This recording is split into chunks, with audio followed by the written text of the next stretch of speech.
Прво, во делот на инвестициите во спортската инфраструктура. Милувате да кажете дека сега се вложили 6 милиона. А во овие 2 години како што беше буџетот.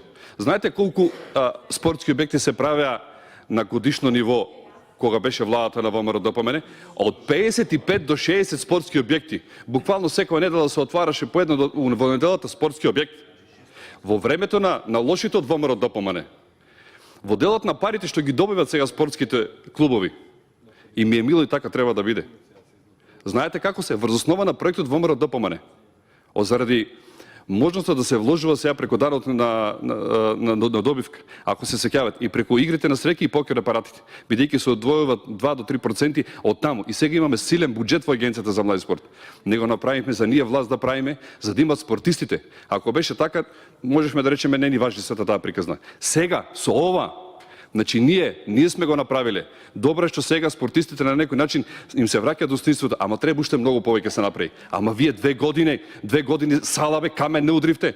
Имаше една спортска сала се направи во Штип, дојде Рената Десковска да ја сече. Од нас беше правена. Ние стававме камен темелник таму. Ако и така нека биде. Игрете од чочици, пеите таму, нема проблем. Ама значи да биде работа. Абе нема ништо, луѓе. Разбира една работа. Сега ќе ти кажам друго, значи тоа околу спортот.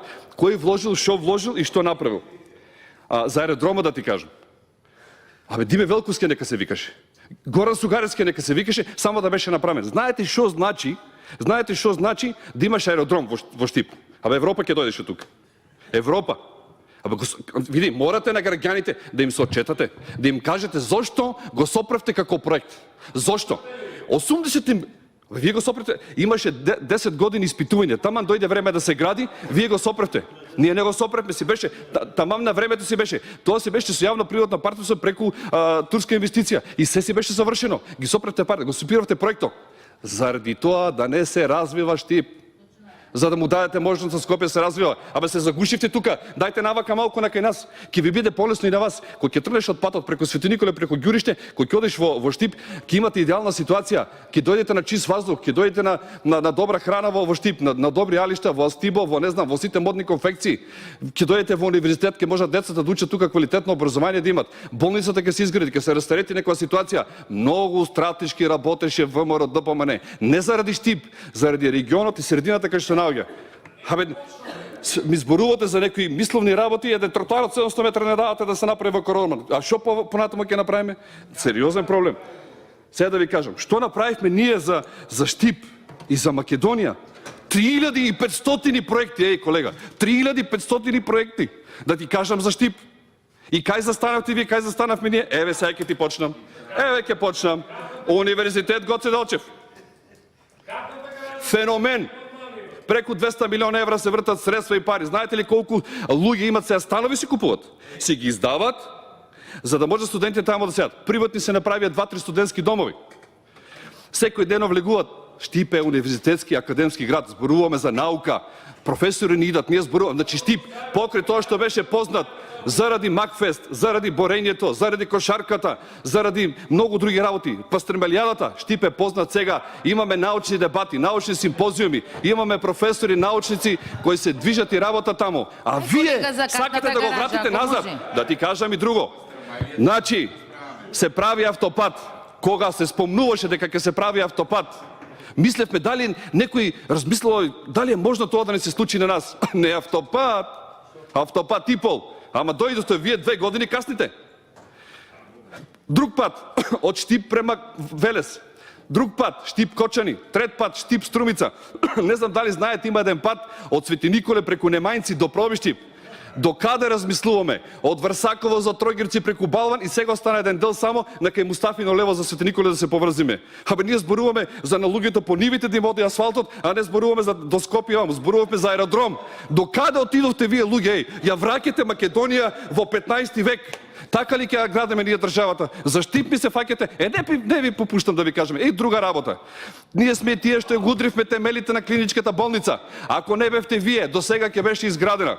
Ние го и конструиравме, некои колеги зборуваат дека индустријската зона е некоја си треба таму. Сега имаме 3 фабрики, индиректни вработувања, 2000 вработувања странски инвестиции. Знаете ли што значи Johnson Controls? Знаете ли што значат тие инвестиции? Знаете ли тоа што се гради? Знаете ли колку асфалт и патишта се направија, и спортски објекти, и други работи, и сето тоа што се случи за Штип? И вие, јас не знам, вие најдовте да ми зборувате за Штип. Сега да ви кажам уште за една работа. Кога дојде, тогашната влада рече вака: ќе правиме гасификација. Јас викам, овие луѓе, можно ли ово што зборуват? До таму ли дојдовме ние? И гасификација направивме. Значи гасификација од Куманово до тука, преку Штип, дојде, помина од другата страна нека Неготино, нека Кавадарци, кај што сте вие родом, на таа страна. Сега, јас мислев дека тоа на нас ни е мислел именка, кога зборува дека ќе се гради универзитет, болница, кога ќе се прават такви работи, мислиме дали е можно ова на Македонија или Штип да му се случи. Му се случило. Му се случило на Македонија. Меѓутоа, сега да ви кажеме на работа. Од 2015 се бомбите. Од 2015 се техничка влада. Од 2016 и така натаму ја кочите ја Македонија во сите можни варијанти. Ја кочите Македонија. Ја блокиравте Македонија. А Штип, за мој Штип да ме чепнете, веќе бе сериозен проблем. Веќе сум многу навреден. Да ви кажеме на работа. И сите граѓаните на Штип ви се многу налютени и навредени. И вие добро кажавте што значи Штип. 38 зборувавме за кошарка, луѓе. Зборувавме за развој, за спорт. Сега се враќаме назад. Кај не враќаме 15 век? 1938 година. Знаете дека болницата во Штип е изградена исто така 1938 година? И вие го стопирате проектот за болницата? 1938 е изградена. Денес имаше пресконференција во Штип. Зошто луѓе правите бе? Блокиравте, се живо блокиравте. Дај одважете се малку. Нека се вика Диме Велковски, нека се вика. Горан Сугаревски, нека се вика. Ама само да заврши. Иште ми е проблем. Вие сечете лента. Ние бевме тие со господинот Никола Мицински, застанавме таму и кажавме на граѓаните: мораме фундаментот на здравството да тргне од тука, од таа болница. И тоа го направивме. Сега, вие понатаму, вие ќе носите одговорноста, вие ќе сте криви затоа што го стопирате развојот на Штип. А Штип, само да дојдете да видите универзитетот Гоце Делчев, колку научни лаборатории има. Научно збор, за наука зборуваме, колега. 38 зборувавме за спорт, навраќате во 15 век. Значи, вака сега да ви кажам, не ни помагајте веќе како Штип, оставете ни ги проектите што ни се тие, да ни течат и да ни завршат и доста ќе бидат. Само немојте да ги стопирате. Се стопиравте 2-3 години веќе. Ја не знам веќе, стварно сум навреден, колешки. Не знам, ќе прекинам, значи, вака ви кажувам, ве замолувам, без разлика на се, ама мислам дека не знаат колегите што се случува и затоа сакав ова да им го пренесам. Благодарам.